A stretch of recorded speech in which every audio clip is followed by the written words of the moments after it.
Hi, I'm Rob and this is Gems of War. Now there's a bounty event on at the moment, so what better time to explain to newer players how this rather complicated event works and how to get the most out of it. Now even though this event is drawing to a close, the principle is exactly the same for each bounty event, so you can take what you learn in this one and apply it to future bounty events. Now what you do in these is earn some pretty cool rewards. They start off kind of lowish level, but as they increase in goodness, basically they increase in cost as well. Around about this sort of time, I think they're costing around about 10, 12, 15,000 points a time, which is really, really significant. And by the time you get to the end, they're costing like 45,000 and 80,000 to get the ultimate one. So how do we do this? Because the rewards you get from this are really, really low. Just 10 points for the first battle, just 20 points for the second one, and 30 points for the third battle. Even the hardest battle, number 20, you only get 200 points, so how on earth do you achieve that many points? Well, basically, this is the base level points you get if you use an absolutely bog standard troop for these battles, but this is a bounty event, and what that means is you need to use a bounty hunter troop in order to get multipliers, which are going to boost that score absolutely sky high. Now, a bounty hunter troop is any troop which has the bounty hunter trait, and that trait gives gains 2 times to 6 times to the bounty score based on my ascensions. All mine are ascended to mythic, so all of mine are going to have a 6 times bounty score multiplier. So I've got 6, 12, 18, which is why it says bounty points, 10 points times 18. 10 points is the basic level, this would be worth, but I've got a times 18 multiplier, which means this would be worth right now 180 points instead of just 10. You'll see that there's the 4th slot left open at the moment. That is absolutely on purpose, because when you create a team for this, think of it basically as a 3 ally team. And the reason is, every bounty event there'll be a designated captain, a bounty captain, which will come along, and their spell could be absolutely rubbish and not fit in with your team at all. I mean, their spell could be the worst spell in the world. Their spell could be to remove all chocolate hobnobs from the world all at once, which would be unbelievably annoying, but you're still going to have them in their team because the bounty captain gets double the bounty score that a normal bounty hunter troop does. Rather than 2 to 6 times, they get 4 to 12 times, which is absolutely huge. So for that reason and that reason only, they always go in the team, even if they remove all the chocolate hobnobs from the world. Right, so let's pop that one in there quick, and I'll show where you would get the bounty captain from at the start of every single event as well, because that's kind of irrelevant. Where you gone, bounty boy? There you are.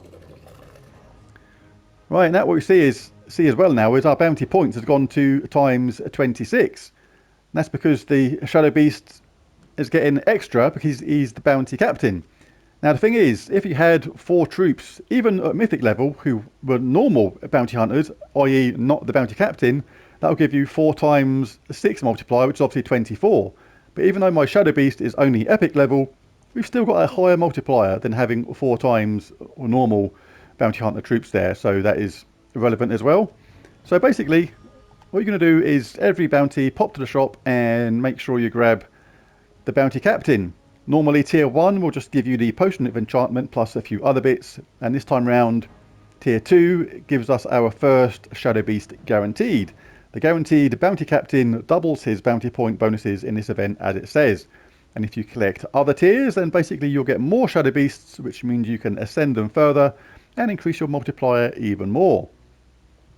Pretty much the only reason never to have a Shadow Beast or a bounty captain in the team is if you're a really early player or you simply cannot afford the gems. If you can't afford the gems for this, then don't worry about it, don't fret. Just literally pick another bounty hunter troop which has got the highest multiplier you can to give yourself the best multiplier possible, and throw them in the team. Alright, so let's go to the actual team itself. Right, now there are a few things you must bear in mind when making a team, and they're all really important. First of all, obviously, all must be bounty hunter troops. They all must have that bounty hunter trait, and you must have that bounty hunter trait as well. No point having a bounty hunter troop if you don't actually own that bounty hunter trait. So that is obvious, I suppose, but really, really important at the same time. Secondly is you cannot use more than one of the same troop. All 4 troops must be different because that multiplier only gets applied once per troop. So War Elephant cannot be, you can't have two of them, you can't have two Sisters of Nightmares, you have to have all different troops. Always use the Bounty Captain, even if their spell is useless, and make sure you use the new Bounty Captain, if that makes any sense, on each bounty event, because the Shadow Beast is the Bounty Captain for this event, but it doesn't mean to say he's a captain in general. On the next bounty event, he'll just be a normal bounty hunter and just get that normal score again. So don't go thinking about putting a Shadow Beast in your team automatically next time round thinking he's a captain, because that's not how it works. The captain will change each time and you will get them from the store in the same way as I showed a minute ago.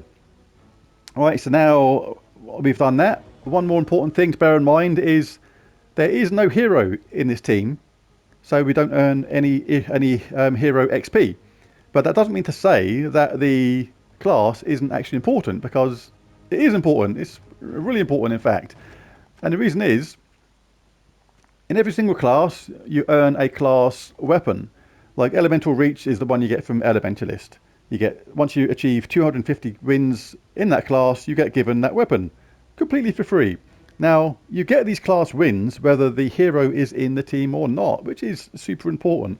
So basically, if you've got any classes yet where you haven't reached that 250 wins to obtain that weapon, pick that class. You will still earn wins towards earning that weapon. So make sure you do that at the same time. Now let's have a little scrap here. And I'll explain how this team works. This is a really good team. This team is really good for early players because it is mega good for survivability. You've got a War Elephant at the front, gives life and 2 magic to all allies below him and creates 8 skulls. Gains 3 to all skills if in first position and reduces damage from skulls by 25% too, which is really handy if he casts that spell and misses. Basically, the more skulls that are on the board before you cast that spell, the more chance we've got of getting some alignment regarding skulls. Man at Arms is there to give 19, in my case, attack and armor to an ally and barrier them. Excuse me. This will be cast on Elephant because we're going to increase Elephant's attack, which means them skulls do even more damage, and it gives him a barrier as well, which means he gets a lot more protection. The handy thing about Elephant is when he gives that 2 magic to all allies below him, that actually increases the amount of attack and armor he gives to Elephant, which makes Elephant more powerful at the same time. Sister of Nightmares is really handy. She deals a significant amount of damage and applies a random status effect to the enemy too, which could be Death Mark, which means they could die absolutely straight away. If you have the third trait, she also starts battles with 75% mana, which combined with that Potion of Enchantment means she's pretty much charged immediately as soon as the game pretty much starts. So what you can do, you can start the game, cast Sister of Nightmares, that will wipe out 2 of the enemies straight away. You don't need to cast Man at Arms onto Elephant straight away, but it's always a good idea. As an earlier player, you can't have too much protection. Got an extra turn with that as well. And that wipes out the opposition and an easy win. We'll only cast Shadow Beast if his spell happens to come in handy for the time we use it. As you can see, now we've got 260 bounty points rather than just 10, which is huge. And that was just for the first fight on its own. So for the biggest fight, which is number 20, it's worth 200 points normally, but we're going to get a massive times 26 multiplier. And if I had Shadow Beast to mythic level, that would be times 32, which is massive. And that's how you get the kind of points we're on about to get those harder to get rewards. Right, on these harder levels, you're more concentrated on looking towards getting Man at Arms charged up first. You want to give our good old Elephant a good old boost to his attack. Give him a barrier as well. Quite safe to cast.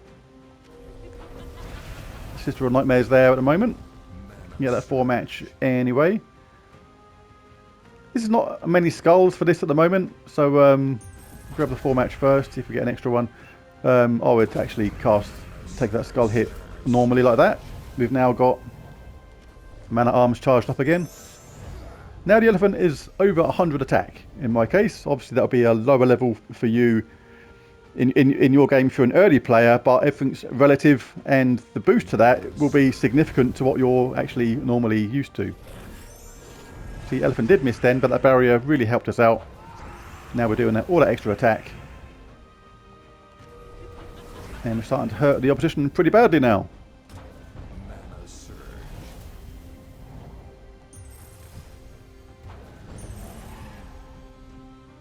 No point casting this Shadow Beast. This spell is not that great. But we'll concentrate on getting Man-at-Arms charged up again, but we will take that skull hit with them this time, because this is where we can use our Shadow Beast. Deals damage to an enemy, and if the enemy dies, inflict a random status effect on all enemies. So we'll cast that on them. They will die, which means there at the bottom has now got an extra status effect on her. But now we'll charge up our elephant if we can.